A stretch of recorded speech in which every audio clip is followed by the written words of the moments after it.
Jadi kita masuk ke materi hidrokarbon ya. Jadi materi hidrokarbon di sini itu khusus membahas berkaitan dengan jenis-jenis hidrokarbon, alkana, alkena, dan alkuna beserta tata namanya, isomer, dan reaksinya. Untuk latihan soal itu Kak sudah upload video sebelumnya, nanti akan Kak tautkan di linknya di deskripsi dari video ini ya. Jadi jangan lupa like dan subscribe channel Doni Smart Chemistry. Oke, jadi apa sih hidrokarbon itu? Jadi hidrokarbon adalah senyawa organik yang mengandung atom karbon dan hidrogen. Nah, bagaimana caranya membuktikan? Bagaimana cara membuktikan?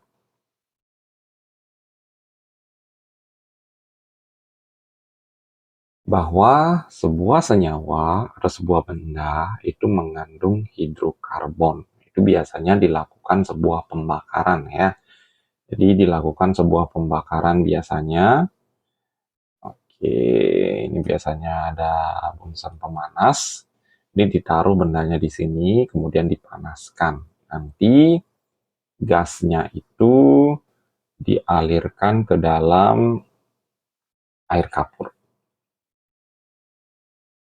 Nah, jika air kapurnya ini menjadi keruh, itu menandakan benda tersebut atau senyawa tersebutnya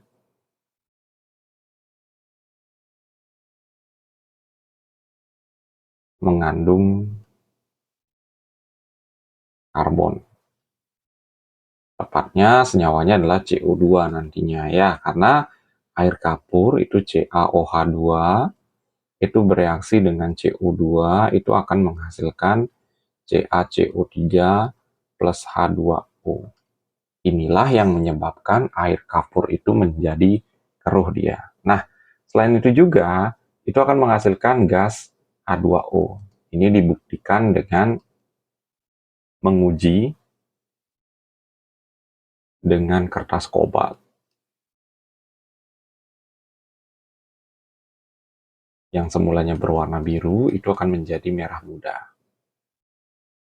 Itu menandakan adanya H di senyawa itu, tepatnya adalah H2O. Ya, jadi itu caranya membuktikan bahwa sebuah benda atau zat itu mengandung karbon dan hidrogen. Nah, di sini untuk hidrokarbon itu tepatnya atau senyawa karbon itu ada dua jenis ya, ada karbon organik dan senyawa karbon anorganik. Nah, perbedaannya itu kalian bisa lihat di layar kalian. Itu kalau senyawa organik itu atom karbonnya sebagai atom pusat, kemudian ikatannya kovalen nonpolar, kurang reaktif dia kecuali proses oksidasi atau pembakaran, mudah terbakar, larut dalam pelarut nonpolar atau pelarut organik, titik cair dan didihnya rendah. Nah, contohnya ini ada golongan alkohol, alkana, alkena, alkuna, itu semuanya masuk ke senyawa karbon organik. Minyak bumi juga masuk di sini dia. Kalau senyawa anorganik itu atom pusatnya selain dari atom karbon, umumnya ikatannya adalah ion, sangat reaktif, tidak mudah terbakar, larut dalam pelarut polar atau pelarut anorganik. Ini biasanya pelarut polar itu air biasanya ya, makanya minyak itu nggak bisa larut dia dalam air karena dia masuk ke senyawa organik ya. Titik cair dan didihnya itu tinggi. Nah, contohnya kalian bisa lihat di layar kalian ya. Jadi itu sepintas mengenai hidrokarbon beserta senyawa karbon organik dan anorganik. Ya, next. Nah, apa sih keistimewaan atom karbon? Makanya dikhususkan pembahasannya, yaitu senyawa hidrokarbon. Pertama, memiliki elektron valensi 4. Jadi, nomor atom si karbon itu adalah 6 ya. Jadi, kalau kita konfigurasikan dengan model kulit, itu 2,4. Nah, ini namanya elektron valensi atau elektron yang letaknya paling terakhir. Inilah yang digunakan untuk berikatan kovalen. Nah, itu ya. Jadinya dia bisa membentuk tangan sebanyak 4 buah. Nanti kita akan bahas ini posisi atom karbon dalam rantai karbon ya. Jadi ciri khasnya dia memiliki 4 tangan atau 4 elektron valensi yang digunakan untuk berikatan kovalen. Sehingga kalian bisa menemukan senyawa karbon itu dalam berbagai bentuk, berbagai rantai nantinya ya. Itu juga kita akan bahas nanti. Nomor 2 itu terletak pada periode kedua. Kenapa disebut periode kedua? Itu karena jumlah kulitnya ada 2. Kulit K dan kulit L di sini. Sehingga memiliki jari-jari atom yang kecil ya karena jumlah kulitnya sedikit. Sehingga ikatan kovalen yang terbentuk itu relatif kuat. Ya. Oke, next. Berdasarkan kekeluargaannya, berdasarkan homolognya atau rumus umumnya, itu hidrokarbon terbagi menjadi 3, alkana, alkena, dan alkuna. Nah, jadi mereka ini beda homolognya ya. Jadi kalau alkana itu memiliki rumus umum CnH2n plus 2. Kalau alkena itu memiliki rumus umum CnH2n, sedangkan alkuna itu memiliki rumus umum CnH2n-2. Seperti itu ya. Kemudian berdasarkan ikatan atom karbon itu ada hidrokarbon jenuh. Nah, jenuh ini ikatannya tunggal. Inilah contohnya ikatan tunggal si alkana ya. Nah, ini dia. Alkana dan siklo, alkana siklo itu nanti kita akan bahas di slide berikutnya. Kemudian ada hidrokarbon tak jenuh. Tak jenuh itu mengandung ikatan rangkap 2. Nah, ini rangkap 2 dia alkena atau rangkap 3. Itu masuk alkuna. Nah, ini dia. Alkena, alkuna, dan alkadiena. Alkadiena itu dalam satu rantai itu terdapat dua buah ikatan rangkap. Nah, inilah yang masuk ke dalam golongan alkadiena. Iya, jadi itu berdasarkan ikatan atom karbon, ada jenuh ikatannya tunggal, tak jenuh bisa rangkap 2, bisa juga rangkap 3 nantinya ya. Oke, next soal materi berikutnya ya. Berdasarkan bentuk rantainya itu dibagi menjadi 3. Ada alifatik. Alifatik itu terbuka. Nah, terbuka itu ada 2 jenis, bisa lurus, bisa bercabang nantinya. Nah, lurus itu contohnya yang ada di gambar ini ya, kalau bercabang yang kayak gini. Nah, ini namanya rantai alipatik, terbuka dia. Kalau rantai alisiklik itu melingkar dia, membentuk sebuah ruangan. Nah, kayak gini modelnya. Nah, ini namanya alisiklik ya, membentuk sebuah lingkaran atau membentuk sebuah ruang di dalamnya. Itu rantai yang tertutup otomatis ya. Kemudian tertutup yang berikutnya ada yang namanya aromatik. Aromatik itu ada ikatan rangkapnya. Dia melingkar tapi ada ikatan rangkapnya. Nah, contohnya di sini udah disiapkan itu adalah benzena dia ya. Oke, itu berdasarkan bentuk rantainya. Ada alipatik, alisiklik, sama aromatik. Nah, next. Nah, posisi rantai atom karbon dalam rantai karbon. Nah, di sini itu dibedakan menjadi 4. Ada primer, ada sekunder, tersier, dan kuartener. Nah, primer itu jadi atom C yang mengikat satu atom C yang lain. Nah, ini contohnya yang primer ya. Atau juga kalian bisa dilihat dari jumlahannya. Itu C primer itu biasanya jumlahannya itu ada 3. Nah, ini. Makanya ini masuk C primer dia. Kemudian kalau C sekunder, itu atom karbon yang mengikat dua atom karbon yang lain. Biasanya kalau C sekunder, itu jumlah H-nya adalah 2. Nah, ini dia nih. Kalau C tersier, itu mengikat 3 atom karbon yang lain, itu biasanya jumlah H-nya hanya 1. Ini dia contohnya. Kalau C kuartener itu tidak mengandung H dia, ya, karena C-nya itu sudah keempat tangannya digunakan untuk mengikat atom karbon yang lain, ya. Jadi tidak punya H dia otomatis. Oke, next. Nah, hidrokarbon berdasarkan sekarang namanya. Nah, ini. Jadi nama hidrokarbon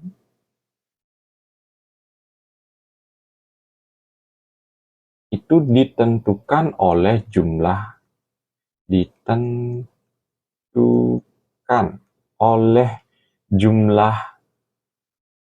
atom C-nya. Nah, kalian bisa perhatikan di layar kalian. Ya, jadi kalian bisa perhatikan di layar kalian, itu berdasarkan atom C-nya, itu ada 10. Jadi setidaknya kalau di sekolah itu biasanya maksimal sampai 10 penamaannya ya. Jadi kalau satu awalannya met, at, prop, but, pen, sampai dek ya. Nah, akhirannya itu tergantung dari rumus umumnya nanti. Kalau masuk CnH2n plus 2, itu nanti akhirannya adalah ANA. Kalau nanti masuknya CnH2n, itu akhirannya nanti adalah ENA. Kalau nanti masuk CnH2n-2, itu nanti UNA. Nah, misalnya, contohnya adalah C5H10.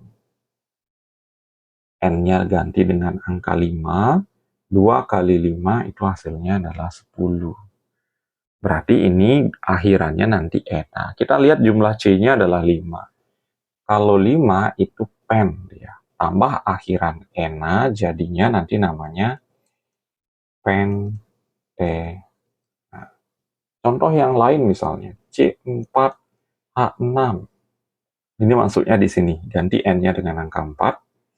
2 kali 4 itu hasilnya adalah 8. 8 kurang 2 hasilnya 6. Berarti akhirannya nanti adalah UNA. Berarti kalau C-nya 4 namanya but. Jadinya budu. Nah, seperti itu teknik penamaan dari hidrokarbon berdasarkan jumlah atom karbonnya ya. Dan dilihat juga dia masuk ke golongan homolog apa. Alkana, alkena, atau alkuna nantinya. Nah, ini kita udah bahas tadi ya. Alkena dan alkuna itu berbeda berdasarkan rumus umumnya. Iya. Next. Nah, bagaimana aturan penamaan hidrokarbon? Nah, di sini sudah dibahas di layar kalian. Penamaan itu yang pertama kalian cari adalah rantai utama atau rantai karbon yang terpanjang. Kemudian di luar dari itu namanya adalah cabang. Biasanya nama cabang itu akhirannya adalah il dia. Kemudian untuk penomoran, kalau di alkana, itu penomoran itu jadi dimulai dari yang terdekat dengan cabang. Kalau tidak memiliki cabang, diawali dengan huruf N. Oke, jadi di posisi ini kita akan bahas yang namanya tata nama pada alkana. Karena alkena dan alkuna itu memiliki teknik penamaan yang sama. Oke, kita dari yang rantai lurus dulu.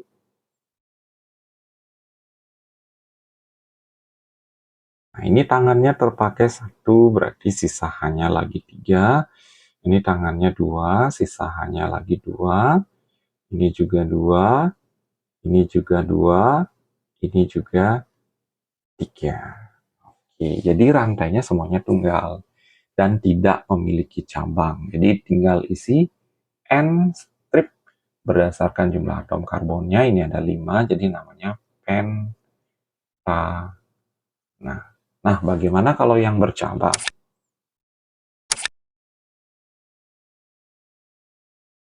Ini hanya 3, ini hanya 1, ini 3, ini 2, ini 3. Nanti penomorannya dimulai dari yang terdekat dengan cabang. Jadi nomor satunya dari sini ya.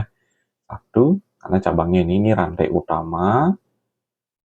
Di luar dari itu namanya cabang. Jadi setelah itu kalian nomerin. Nomornya satunya dari mana? Dari kiri atau dari kanan? Itu tergantung dari letak cabang. Jadi letak cabang 1, 2 udah ketemu cabang, jadi nomor satunya dari sini dia. Kalau C1 itu awalannya adalah mat, karena dia sebagai cabang, nanti akhirannya isi I.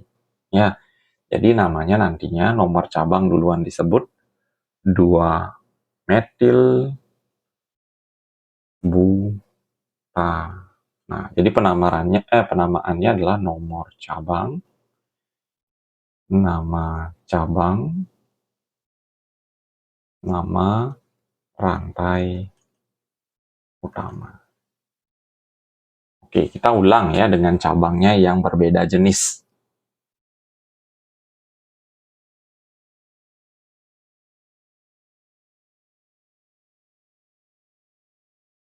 Nah, di sini rantai utamanya adalah ini dia. Nanti kalian tinggal belajar melengkapi hanya aja. Di luar dari itu namanya cabang. Ini ada cabang metil. Ini ada cabang metil. Nah, yang ini nama cabangnya adalah etil.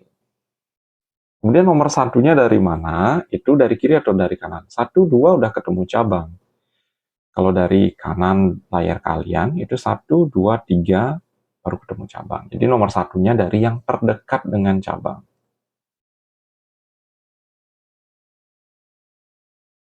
Nah, seperti itu ya.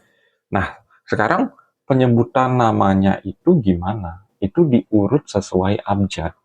Ini ada I, ada M. Berarti nanti namanya otomatis 3 etil. Jadi etilnya duluan disebutkan, padahal nomornya nomor 3 ya. Karena hurufnya itu di depannya I. Jadi jika cabangnya berbeda, itu pengurutannya sesuai dengan abjad. Ini metilnya ada 2, berarti jadinya 2,3 dimetil pentana. Jadi seperti itu teknik penamaan dari alkana, mulai dari rantai yang lurus, kemudian rantai yang bercabang. Oke, kita contohin dengan contoh yang berbeda. Nah, jadi ini.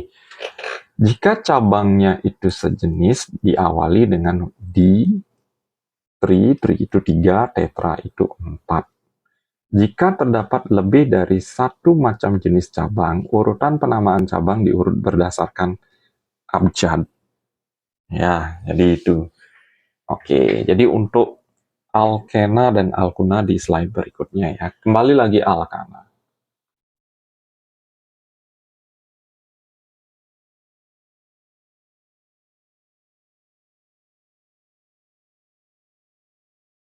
Oke. Jadi jangan terkecoh, rantai utama itu tidak selamanya adalah rantai yang lurus. Bisa juga bengkok, karena rantai utama itu mengandung artian bahwa rantai yang memiliki banyak atom karbon. Ya, jadi ini misalnya. 1, 2, 3, 4, 5. 1, 2, 3, 4, 5, 6. Jelas kita pilih yang 6. Nah, ini cabangnya sejenis ini. Jadi kalau beda jenis baru diurut sesuai abjad. Jadi kalau C-nya 1 itu metil. Penomoran dari mana? Itu kita lihat.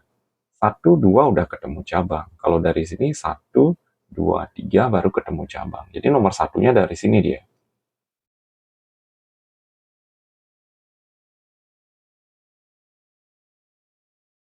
Oke, berarti namanya otomatis 2,4,4. Kok gitu? Karena di nomor 4 ada 2 buah cabang dia. Trimetil heksa. Nah, Inilah teknik penamaan alkana dari mulai yang lurus rantainya, kemudian yang bercabang, kemudian ada cabangnya yang sejenis, dan ada juga cabangnya yang berbeda jenis. Ya, kalau berbeda jenis itu ingat diurut sesuai abjad. Oke, next kita bahas adalah bagaimana teknik penamaan alkena dan alkuna. Nah, ini teknik penamaan alkena dan alkuna itu tekniknya adalah sama, namun berbeda dengan si alkana ya, karena di sini akan ada posisi dari ikatan rangkapnya. Nah, misalnya rantai yang lurus dulu. 1, 2, 3, 4. Nah, kalau ikatan rangkap 2 itu kan alkena dia ya. Jadi step pertama itu tidak langsung diisi dengan N-butena, itu enggak. Untuk alkena dan alkuna ada yang namanya posisi ikatan rangkap. Jadi rantai terpanjang itu diambil dari yang memiliki ikatan rangkapnya. Jadi rantai utama itu selain yang terpanjang juga harus memiliki ikatan rangkap. Nah, ikatan rangkap inilah nantinya yang diberikan nomor dia. Jadi 1, 2, 3 baru ketemu ikatan rangkapnya. Jadi dari sini penomorannya 1, 2, 3, 4. Berarti nanti namanya adalah 1 butena. Jadi 1 ini adalah posisi ikatan rangkapnya. Nah, bagaimana yang bercabang?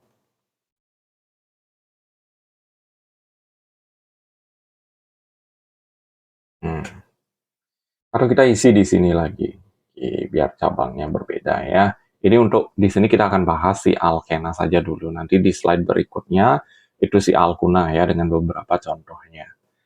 Jadi step pertama itu rantai utamanya ya kita anggap lurus saja karena selain yang dia yang terpanjang juga memiliki ikatan rangkap ya. Bengkok juga bisa nantinya jadi kita ambil lurus saja. 1, 2 udah ketemu ikatan rangkap. 1, 2, 3 baru ketemu ikatan rangkap. Jadi di sini bukan acuannya bukan cabang, melainkan adalah yang memiliki ikatan rangkap ya. Jadi dari sini satunya. 1, 2, 3, 4, 5. Nah, ini cabangnya sejenis deh. Berarti namanya nanti 3,4 dimetil. Nah, biasa ya nomor cabang, nama cabang duluan disebutkan, baru posisi ikatan rangkapnya ada di nomor 2. Nah, itu tekniknya. Jadi sisanya untuk penamaan cabang itu diurut sesuai abjad. Kalau cabangnya sejenis diisi di atau tri, itu sama dengan alkana. Cuma di sini itu ada menekankan di mana posisi ikatan rangkapnya juga dilihat. Ya, next. Nah, ini untuk alkuna misalnya.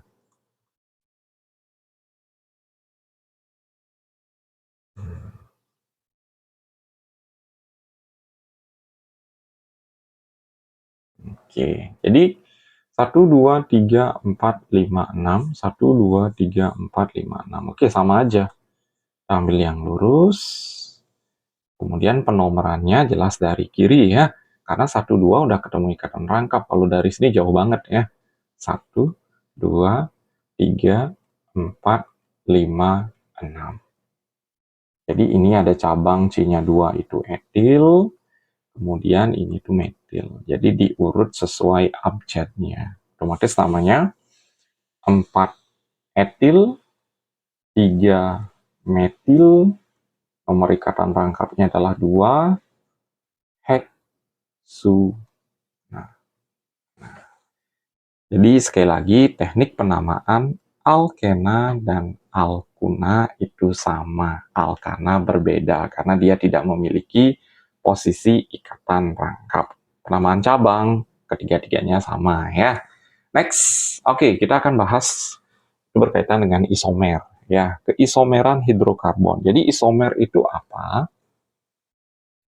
Rumus struktur atau gambarnya itu, nah, jadi gambarnya ya, gambarnya berbeda, otomatis nanti namanya berbeda, adik ya. Tapi rumus molekulnya itu sama. Itulah yang disebut dengan isomer. Artinya dia jumlah C-nya sama. Atau deret homolognya sama.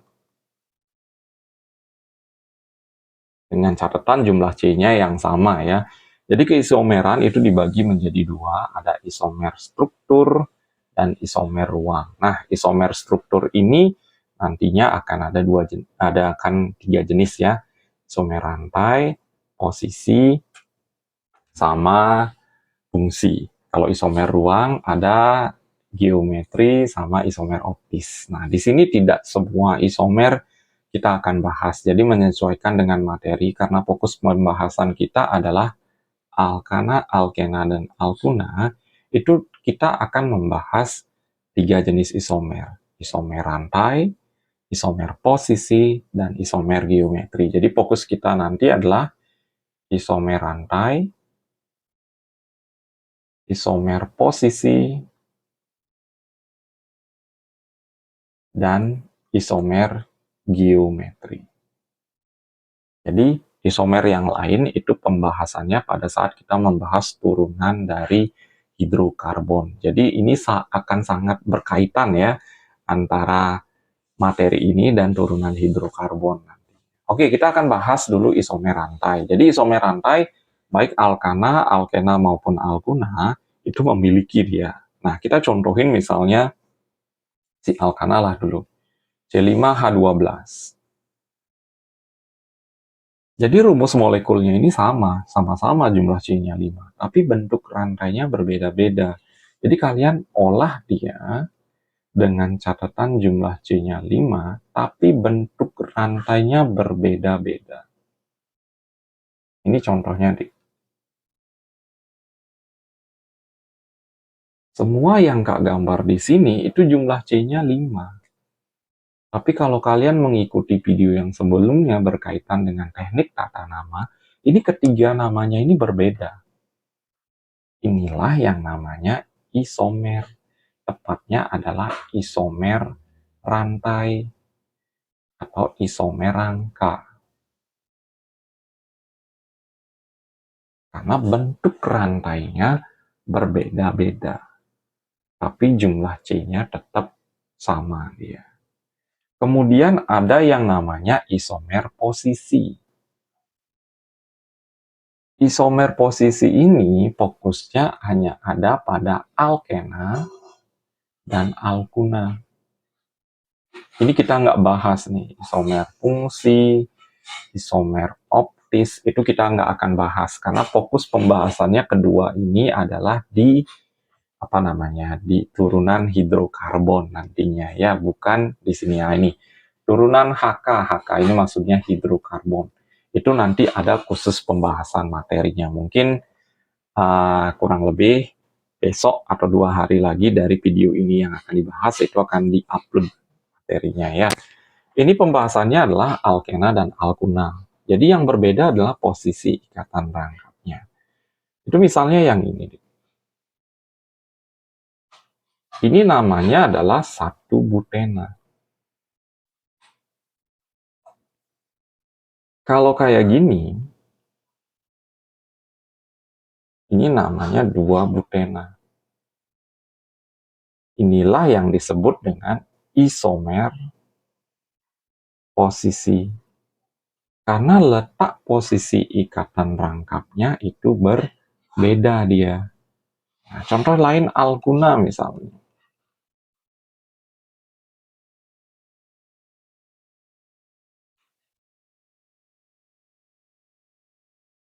Jadi kalian perhatikan jumlah C-nya sama, tapi posisi ikatan rangkapnya ada di nomor 1, ada di nomor 2, itu berbeda. Ini juga disebut dengan isomer posisi. Kalau bentuk rantainya sudah, atau bentuk rantai utamanya udah berbeda, itu namanya isomer rantai. Ya, oke, next kita akan bahas yang agak susah itu nih. Isomer geometri itu hanya dimiliki oleh alkena. Kita bahas di slide berikutnya. Jadi kalau isomer geometri,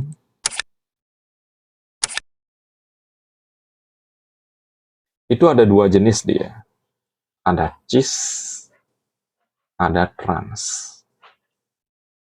Nah, kalau cis itu bentuknya seperti ini dia. Jadi gugus yang sama itu letaknya sebidang dia. Nanti ini rantai karbon, nanti ini H atau cabang nanti ya. Jadi gugus yang sama itu letaknya sebidang. Ini namanya cis. Kalau trans itu gugus yang sama itu letaknya bersilangan dia. Jadi entah satu gugus ataupun dua gugus nantinya ya. Itu letaknya bersilangan. Inilah yang namanya trans nantinya ya. Oke, itu isomer geometri. Nah, bagaimana sifat-sifat fisis dari hidrokarbon? Nah, ini sudah pasti. Untuk kepolaran semua hidrokarbon itu nonpolar, kemudian kelarutannya hanya larut dalam pelarut nonpolar atau pelarut organik ya.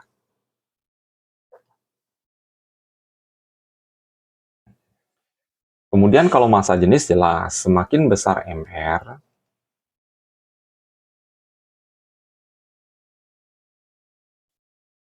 semakin banyak C-nya,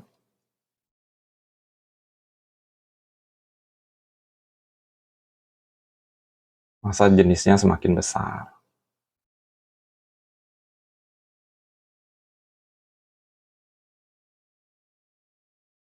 Kemudian volatilitas, itu volatilitas kemampuan untuk menguap ya.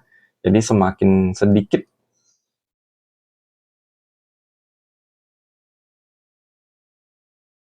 C-nya, atau Mr-nya makin kecil,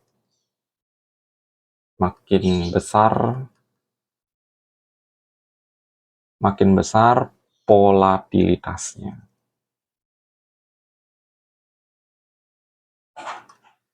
Nah, TL dan TD ini maksudnya titik leleh dan titik didih. Jadi sama nih. Jadi semakin besar Mr, itu titik didihnya makin tinggi. Nah, berbanding terbalik dengan jumlah cabang. Kalau jumlah cabangnya makin banyak,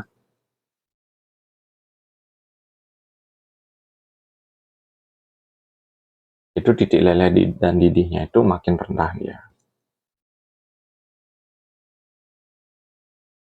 Oke, jadi seperti itu ya sifat fisis dari hidrokarbon nantinya. Jadi kalian bisa simak dengan baik di slide ini sudah dibahas. Nanti pembahasan soalnya itu akan dimasukkan di video ini di bagian deskripsi, itu Kak akan masukkan linknya untuk latihan soal khusus berkaitan dengan hidrokarbon ya. Nah, bagaimana reaksi-reaksi hidrokarbon? Itu ada 4 jenis reaksi nantinya. Itu ada reaksi pembakaran. Itu pembakaran itu ciri khasnya ditambah O2 ya, atau sering disebut dengan oksidasi. Nah, jadi oksidasi ini ada yang namanya sempurna dan tidak sempurna. Itu bisa dilihat dari hasilnya. Kalau sempurna itu akan menghasilkan CO2, kalau tidak sempurna itu akan menghasilkan gas CO dia ya. Kemudian ada reaksi substitusi atau diganti atau ditukar juga bisa. Jadi ada posisi tertentu itu diganti atau ditukar dengan apa namanya atom yang lain ya. Misalnya di sini CH4 tambah Cl2. Jadi di sini yang ditukar adalah H dengan Cl-nya. Nah, kalian bisa lihat ya, di sini otomatis jadinya Cl, di sini jadinya H. Jadi setiap ada yang ditukar, itu namanya substitusi. Nah, kemudian reaksi adisi. Nah, reaksi adisi deh ya. Adisi itu gampangnya seperti ini. Yang rangkap 2 jadi tunggal, atau yang rangkap 3 itu jadi rangkap 2. Jadi pemutusan ya. Nah ini Kalian bisa perhatikan di sini ini yang rangkap 2 jadi tunggal. Ini juga sama, rangkap 2 jadi tunggal. Nah, jadi perhatikan di sini ada aturan Markov-Nikov di mana atom H itu berikatan pada atom H yang lebih kaya, jumlah H-nya yang lebih banyak, sedangkan untuk atom yang lain, Br misalnya, itu akan menuju ke posisi jumlah karbon yang lebih sedikit. Ya, ini misalnya. Oke ya, jadi Br-nya itu ke sini. Nah, ini contohnya H sama H2, misalnya di sini HBr, itu Br-nya pasti posisinya di sini, H-nya posisinya di sini. Tapi kunci utamanya adalah kalau reaksi adisi itu dari 2 jadi 1, dari 3 jadi 2. Ya. Kemudian reaksi yang keempat itu ada yang namanya reaksi eliminasi. Nah, eliminasi kebalikan dari adisi dia. Jadi yang dari tunggal itu jadi rangkap 2, atau yang rangkap 2 itu menjadi rangkap 3. Itu namanya reaksi eliminasi atau reaksi pembentukan ikatan rangkap. Ya. Oke, jadi itu namanya reaksi-reaksi hidrokarbon. Yang pertama ada oksidasi atau pembakaran, substitusi, adisi, dan eliminasi. Nah, sekian pembahasan dari video mengenai materi hidrokarbon. Semoga apa yang Kak bahas itu bermanfaat untuk pembelajaran kalian di sekolah. Jadi jangan lupa, itu di bagian deskripsi dari video ini, Kak akan sematkan sebuah link latihan soal beserta pembahasannya. Oke, sekian. Sampai jumpa di video berikutnya.